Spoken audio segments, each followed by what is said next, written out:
Бишкектин Матросов көчөсүндө жайгашкан кампалардан чыккан ири өрт 2 күн дегенде толугу менен өчүрүлдү. Бул тууралуу Өзгөчө кырдаалдар министрлиги билдирет. Сыр базанын аймагындагы өрт 9-июнга караган түнү катталган. Жерине 10 күчүрмөнү эсеп Бишкек шаардык куткаруу кызматынан бир топ, кризистик кырдаалдарда башкаруу борборунун ыкчам тобу, штаб Ички иштер министрлигинен 3 экипаж, тез жардам кызматынан 1 бригада, рейдтен 1 бригада, тазалык ишканасынан суу ташуучу унаа тартылган. Жалын 10-июнда саат 23:55 толугу менен өчүрүлдү.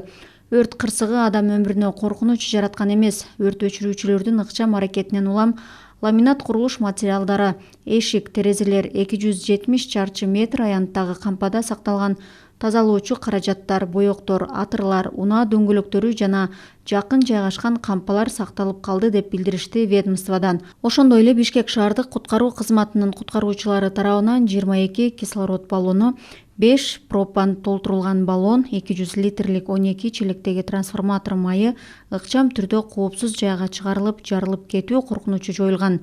Учурда кырсыктын келип чыгуу себеби такталууда.